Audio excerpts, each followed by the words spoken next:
పూర్తి సాగు ఎప్పుడు వెళ్ళారు మీరు?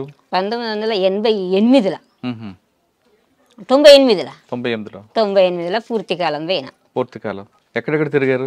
అప్పుడు నేను పోయితే అట్ట మళ్ళీ పూర్తి కాలం వచ్చిన తర్వాతనే నాకు మల్లాపూర్ మండల గ్రామాలు మళ్ళీ మొత్తం సివిల్గా తిరిగేటి ఇచ్చిండ్రు. మళ్ళీ పిఆర్గా మళ్ళీ దళంలా ఉండు కాదు, మళ్ళీ సింగిల్గానే తిరగాల. మల్లాపూర్ ఈ గ్రామాలన్నీ ఇచ్చిండ్రు. సింగిల్గా తిరుగుతున్నప్పుడు ఇబ్బందులు రాదమ్మా నీకు? వస్తాయి కదా, భోజనం దొరకదు, షెల్టర్ ఉండదు, అవన్నీ వస్తాయి. ఇట్లా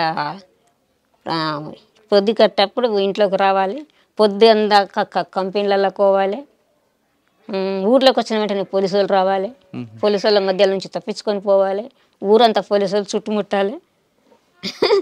ఈ ఊర్లో కూడా ఇట్లా చాలా కంపెనీలకు రావడం, పోలీసు వాళ్ళు రావడం ఇవన్నీ జరుగుతుండే. ఇది ఒకటి చెప్పండి, ఎలా తప్పించుకుంటారు మీరు?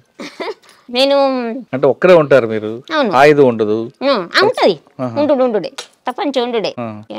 మల్లాపూర్లో ఊరికి వచ్చిన, ఊళ్ళకి వచ్చేటకల్లా మాలగొట్టకు ఇట్లా ఎన్ని గంటలకు అది? ఈ టైమే ఇంకా కొంత ముందు అనుకో వచ్చిందని చెప్పాను. వల్ల ఇంత మొత్తం మాలగొట్ట కాదు ఇక మల్లాపురం చుట్టూ మన వాలుగొండ దమరస్పల్లి అడివంతా పోలీసు వాళ్ళే. నేను మల్లాపురం వచ్చిన బట్టి ఇక కొంతమంది మాకు మంచిగా ఉండి ఏం చేసిండ్రు, ఆయనతో సర్ది ఎత్తిండ్రు, చేతికి కురిపించిండ్రు. సర్ది నెత్తి మీద పెట్టుకున్నా, సర్ది గుల్ల చేతిలో కురిపి పట్టుకున్నా, అల్లంలోకి వెళ్ళి బయటపడి ఏమి కాలేదు. తపాంచ ఎప్పుడు కాల్చడం ప్రారంభించారు మీరు? నేను పార్టీలకు పోయిన తర్వాత నేను నేర్పించారా? ఎవరి మీద కాల్చారా? కాల్చడం అంటే ఏమి లేదు, ఫైరింగ్లలో ఫైరింగ్ చేస్తాం కానీ వట్టి ఎందుకు కాల్చుతాం. కానీ తుపాకులు కాల్చడం అని అంటే గది ఎయిర్ గన్ బట్టే ఫైరింగ్ నేర్చుకుంటాం కదా. తుపాకి బట్టి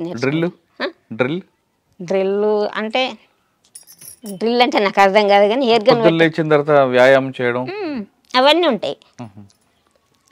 నేను పియర్గా కొన్ని రోజులు పనిచేసిన తర్వాత బగ్గా ఫుల్గా నిర్బంధం పెరిగింది. మళ్ళా పెరిగినాక ఇక అప్పుడు పూర్తిగా అలా దళంలో ఉండి ఇక్కడ మళ్ళీ మహిళా టీం కమాండర్గా చేసిండ్రు నన్ను. మళ్ళీ నాకు ఇదో 3 మనుషులను ఇచ్చిండ్రు. మళ్ళీ ఇక్కడ పార్టీలో ఉన్నప్పుడు మీరేమో యాక్షన్ చేశారా? మీరేమైనా యాక్షన్ చేశారా? మల్లాపూర్లోనే చేసిన. ఏం చేశారు? అది టెలిఫోన్ ఎక్స్చేంజ్ అది పేల్చడం. ఎవరెవరు మీరు? మేము ఇంకా కొంతమంది యూత్ మల్లాపూర్ది కానీ భూతిపురం కానీ భూతిపురం కాడ కానీ ఇట్లాంటి. మీరు చాలా ఎన్కౌంటర్ తప్పించుకున్నారు కదా, చెప్పండి ఒక ఎన్కౌంటర్ గురించి మీకు బాగా గుర్తుండిపోయిన ఎన్కౌంటర్. బాగా గుర్తుండిపోయిన ఎన్కౌంటర్ అంటే నేరల్లది పెద్ద ఎన్కౌంటర్. నేరల్లే ఎంతమంది చనిపోయారు అందులో? 4 చనిపోయారు. ఏం జరిగిందమ్మా రోజు? ఎవరెవరు ఉన్నారు అక్కడ? అక్కడ ఎంతమంది ఉన్నామంటే సాగర్ అన్నట్టు ఆయన ఉండే, పద్మక్క, ఆ రోజు ఎంతమంది ఉన్నాం, 5-6 ఉన్నాం. ఎంతమంది? ఎక్కడ జరిగింది? నేరల్లనే. ఎన్ని గంటలకి? 8 అయిందచ్చు, 8-8:30 అయిందో 9 అయిందో ఉదయం. మేము పొద్దుకే ఊరలను పిలిపించుకున్నాం, మాట్లాడినాం. మా దగ్గరికి ఒక జర్నలిస్ట్ వచ్చేది ఉండే ఆ రోజు జర్నలిస్ట్ వచ్చేది ఉంటే నేనే అక్కడికి పోయినా. బడికాడికి వస్తాడని అంటే నేను అక్కడికి పోయినా. చాలాసేపు ఉన్నా, 1 గంట సేపు అంటే పొద్దుకి 6 గంటలకు ఆయన వస్తాడని అంటే 6-7 గంటల దాకా అక్కడ ఉండి వెళ్ళొచ్చిన. వచ్చాడు ఆయన జర్నలిస్ట్? రాలే.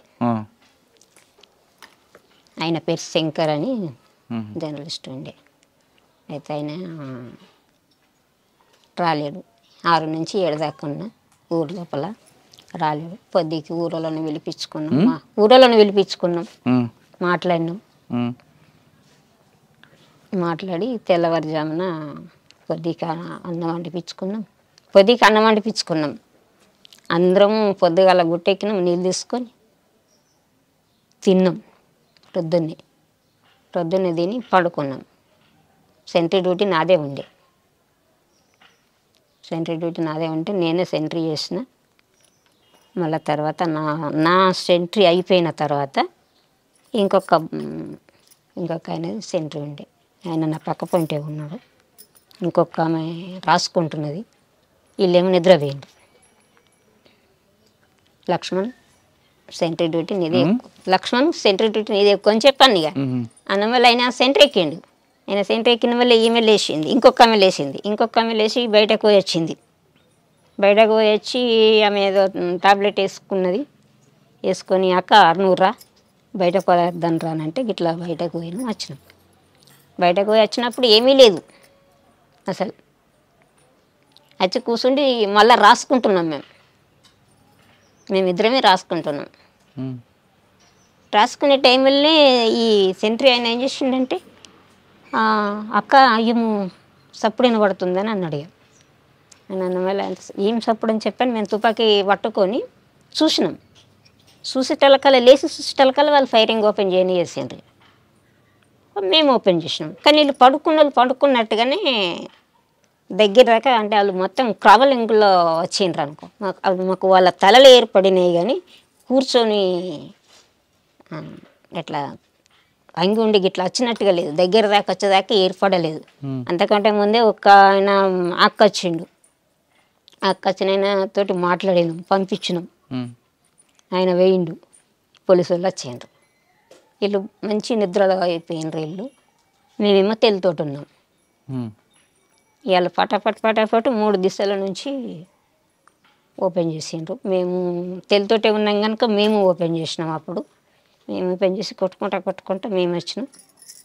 ఇక మేము బయటకు వెళ్ళిపోయినాం. ఇక లోపల వాళ్ళు పండుకున్నట్టుగానే చనిపోయినారు. అయ్యో అట్లా అన్నట్టు. బాధ అనిపించలేదా? అనిపించదా? బాధపడ్డారా? అనిపించుడేనే. మరి ఎక్కడ కలుసుకున్నారు మీ అందరూ? మరి ఎన్కౌంటర్ అయినప్పుడు పలాని ప్లేస్లో కలుసుకోవాలనేది ఉంటుంది. ఏపీటీ ఉంటుంది. ఇక వాళ్ళిద్దరు ఒక కై అయినరు. మళ్ళీ నేను ఒకదాన్ని ఒక కై అయినా. నేను ఒంటరిగా అయిపోయినా. వాళ్ళు ఇద్దరు ఒక కై అయిపోయినరు. పొద్దున్న దాకా చుట్టూ పోలీసు వాళ్ళు. ఇక నేరల్లో చుట్టూ పోలీసు వాళ్ళు. ఇక ఎక్కడ కూడా మనం గుట్ట దిగ రాకుంటున్నది పోలీసు వాళ్ళు. ఆ టైంలో ఇక పొద్దున్న దాకా ఈ టైం నుంచి మొదలు పెడితే పొద్దుగుకేదాకా పోలీసు వాళ్ళే ఉన్నారు. గుట్ట దిగరాలేదు, కిందికి రాలేదు. ఎక్కడున్నారు? గుట్ట మీద ఉన్నారు. గుట్ట మీద ఉన్నాను. మరి పోలీసు చూడలేదు గుట్ట మీద? లేదు. అంటే ఇంకో దాని మీదకైనా ఉన్నాం కానీ ఇక మొత్తం నేరల్ల అడవి పెద్దదే కదా. ఇక ఎటు పక్క పోయి దిగి చూద్దాం అన్నా కానీ పోలీసు వాళ్ళే ఉన్నారు. ఇక మొత్తం రౌండ్ ఉన్నారు. ఇక ఎటు దిగరాలేదు. పూర్తిగా పొద్దు గూకేదాకా దిగలే. ఇక ఆ రోజు నీళ్లు లేవు, ఏమీ లేవు. ఇక మళ్ళీ పైరింగులకి వెళ్తే పైరింగులో దూపు అవుతుంది కూడా, నోరైపోతుంది కూడా. కానీ ఆ రోజు అయితే ఎట్లంటే ఈ కాళ్ళ మధ్యలో నుంచి, ఏళ్ళ మధ్యలో నుంచి, చెవుల మధ్యలో నుంచి ఇట్లా వెళ్ళిపోయినాయి కానీ మనకెందుకు అది పూర్తిగా రాకలేవు అనుకో. ఇక కొంచెం ముక్కలు దాకినాయి ఇట్లా కాళ్ళకు. ఎలా పరిగెట్టావు మా గుట్టల్లోంచి? ఎలా పరిగెత్తావనంటే అప్పుడు ఏమనిపించేది, అప్పుడు ఏది అనిపించేది. పైరింగులో ఉండడం ఏమనిపించేది, పైరింగులకి వెళ్ళడం ఏమనిపించేది. అప్పుడు ఏమనిపించేది. పరిగెత్తుడు అంటే చాలా పరిగెత్తుతాము, కొట్టుతాము, వెళ్తాం కదా. ఎట్లా మనకు అది శిక్షణ ఉంటుంది కనుక మనం ఫస్ట్ దెబ్బ కొట్టి తర్వాత వెళ్ళాలి. మనం ఎంత ఉరికితే వాళ్ళు మన ఎంబడవాడు ఉరికి రారు, ఉరికేస్తారు కదా. ముందు ఫైర్ చేసి కాసేపు ముందుకు కాసేపు ముందుకు అట్లా అన్నట్టు. ఇక కొంచెం మనుషులు వాళ్ళు కాంట్రాక్ట్ ఫైరింగ్ ఆఫ్ చేసి ఉండడమే.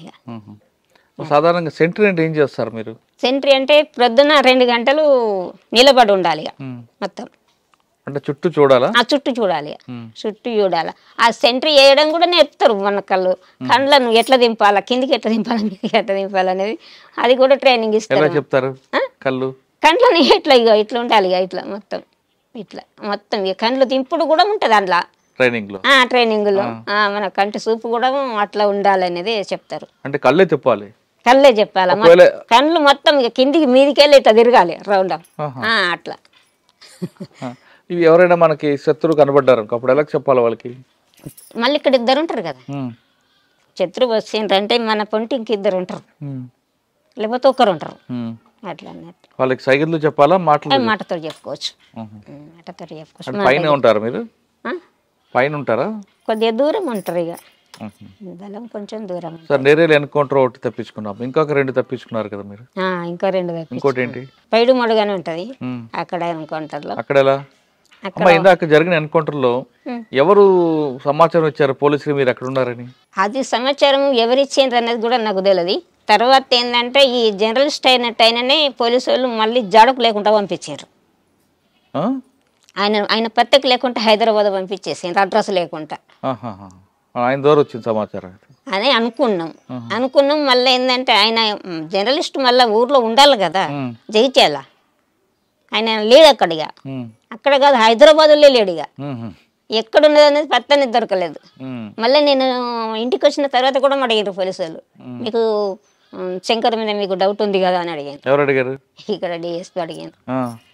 4 వైపుల నుంచి చుట్టుముట్టినావు, నువ్వు అందులోకి వెళ్ళి ఎట్లా వచ్చినావు ఇంకా తను అడిగాను. ఇంకో ఎన్కౌంటర్ చెప్పమ్మా. ఇక పైడిమడుగుది దాంట్లో 3 చనిపోయినారు. పైడిమడుగులు ఈ గంగుల వెంకటస్వామి రమేష్ కమాండర్ అంటే చూడు ఆయన భార్య. మీరు ఉన్నారు అక్కడ? అక్కడ మేము. అది ఎలా జరిగింది? అది మా దళంలో ఉన్న సభ్యుడిని ఇంటికి అంటే మాకు పరిచయం ఉన్న వాళ్ళ దగ్గరికి భోజనం చెప్పి రమ్మని తోలేసినాం. తోలేస్తే ఆయన ఏం చేసిండంటే ఆయన అంతకంటే ముందే పోలీసులకు మారిపోయిండు. పోలీసులతో మారిపోయింది ఆయన. ఆ మారిపోయిన సంగతులు మాకు తెలియదు. ఆయనను పంపించినాం. ఆయనను పంపిస్తే ఆయన ఏం చేసిండంటే ఆ భోజనం కడుకు పోవాల డైరెక్ట్గా బస్ ఎక్కి కొరట్ల వేయండు. అప్పుడు ఫోన్లు గిండు లేవు కదా, డైరెక్ట్గా ఆయన పోలీసుల దగ్గరికి వేయనని చెప్పిండు నాకు కూడా. ఆయన అట్లా వేయండి పోయి వచ్చిండు. ఆయన వచ్చితేనే పోలీసు వాళ్ళు వచ్చిండ్రు. ఇంకప్పటికి అన్నం రాలేదు, ఈయన వచ్చిండు. అప్పటికి ఎప్పుడంటే ప్రొద్దున పోయిన మనిషి 2-3 గంటలకు వచ్చిండు. ఆయన పోయిన మనిషి 2-3 గంటలకు వచ్చేకల్లా ఈయన ఇప్పటిదాకా రాలేడు. ఎందుకు మాకు డౌట్ వచ్చింది. డౌట్ వచ్చి మరి చదువుకుందామని చెప్పని చదువుకుంటున్నాం, ఇక్కడికి వెళ్ళిపోదామని చదువుకుంటున్నాం. కలసి పోలీసు వాళ్ళు ఫైరింగ్ రెడీ చేసిండ్రు. అది అన్ని పొలాలు, పసుపు తోటలు. అయితే ఇంట్లో కూడా ఏమైందంటే పండుకున్నారు. ఒక ఆయన పండుకున్నాడు. ఈమె మాతో వచ్చింది ఫైరింగ్లు, వెంకటస్వామి భార్య. మేము ఇట్లా బయటకు వెళ్ళినాం కానీ ఆమెకు మాకు ఆమె అక్కడుండి ఫైరింగ్ చేసింది, నేను ఇక్కడుండి ఫైరింగ్ చేసిన. నాకు ఇటుకి పసుపు తోట ఉన్నది, నేను తోటలోకి వెళ్ళిన, నాకు దాకలేదు దెబ్బ, ఆమెకు దాకింది. నా పక్క పంటే ఉన్నది, ఆమెకు తోట దాకింది, ఆమె చనిపోయింది. నేనేం పసుపు తోటలో నుంచి బయట చేసుకుంటా నేను బయట అట్లా మళ్ళీ మేమందరం కలిసినాం. ఈ ఊర్లోకి తోలేసిన ఆయననే మాకు కాంటాక్ట్ కాడికి ఆయనను పంపించినాం. మళ్ళీ మాకు చింతకుంటలో కాంటాక్ట్ ఉండే. ఆయన నాకు ఏం చెప్పిందంటే ఈ టీంకు లీడర్గా నేనే ఉన్నా అప్పుడు. ఆమె చనిపోయిన ఆమెనేమో కతలాపూర్ ఏరియాకి ఆమె ఉండే, ఆమె కమాండర్గా ఆమె ఉండే. ఇక్కడి టీంకేమో నేను ఉంటిని, ఆమె చనిపోయి. అయితే మళ్ళీ అక్కడికి ఈ ఎప్పుడైతే అన్నం కోసం పంపించినామో ఆయనని అక్కడికి పంపించిన.